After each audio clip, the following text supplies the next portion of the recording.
Folks, we just witnessed the Buddy Hield game. Put a statue outside Chase Center. 33 points, 9 3-pointers made. The Warriors advance. The Warriors advance. The Warriors advance to the second round of the Western Conference playoffs, the Western Conference Semifinals. Game 1 against Minnesota on Tuesday. How's Steph's finger? His thumb, more likely. Excuse me. That's what it is specifically.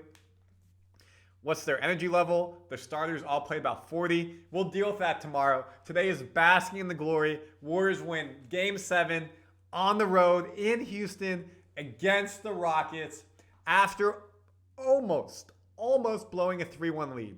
Folks, I was pessimistic after Game 5, after Game 6.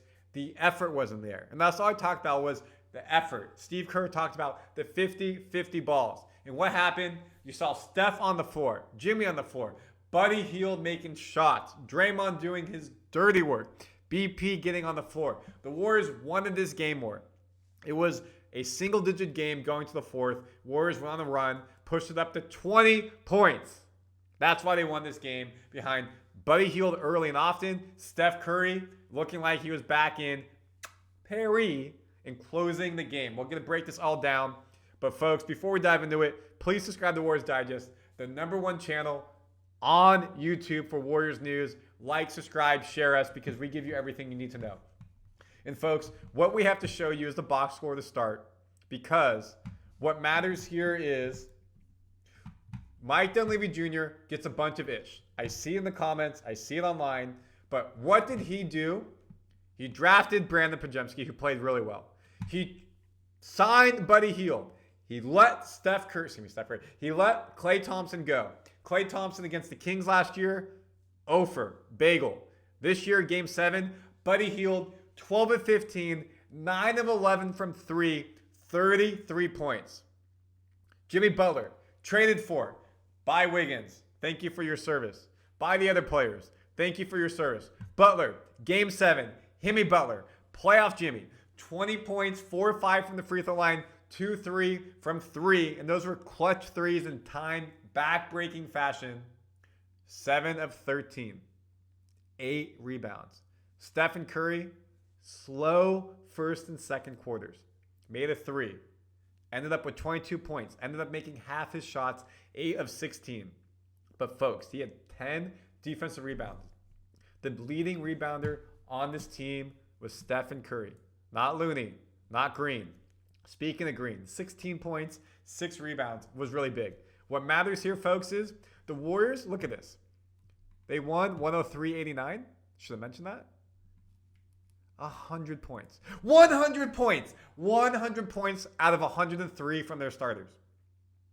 Big time. Look how many minutes they played.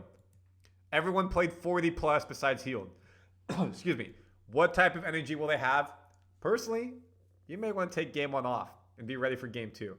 As a road team, you have to win 1 game on the road. Game 1, Game 2, Game 5, Game 7. So if you don't win Game 1, not the end of the world. We may need that break. But that's a coaching decision.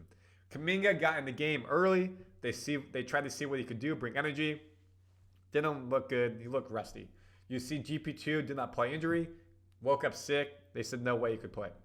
For the Rockets, folks, and we're going to go to team stats in a second because it's very important to show you that. Nobody really blew the numbers out. No 30-plus game. Van Vliet has been killing us from the three-point line. Only 6 of 13. 3 of 6 from 3. The Rockets themselves were terrible from 3 this game. But nobody really had a massive game. The video I put out a couple days ago, Steven Adams, a plus 50 and change when he's on the court. Today, -9. Draymond Green, great job on boxing him out. Warriors, great job at creating turnovers and not allowing second chance opportunities to the same degree. They may have got them, but it wasn't like an easy putback. You look right here, folks. We made 12 more threes. We made 18. They made 6. 12 times 3, 36 points. You win by 14. That's a lot.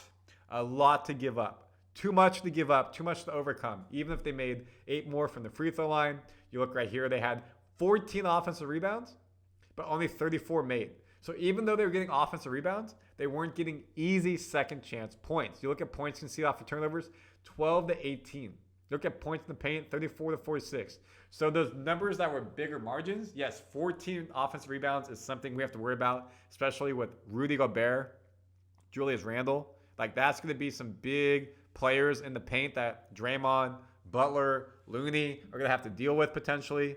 That's the story for another day, but we got to clean that up.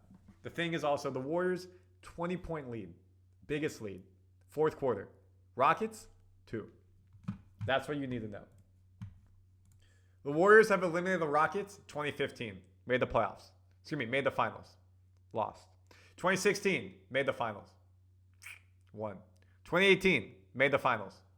Won. 2015 won, 2016 lost. 2018 won, 2019 lost to the Raptors. 2025. Is that an omen? I hope so. Buddy Hield, we know he's a splash spreader. He's hot. He's cold. Look at this. 17 points, 15 points, 4-0, 33. The Buddy Hield game. Put a statue out there for Buddy Hield. This next level. When we look at some of the stuff on Twitter,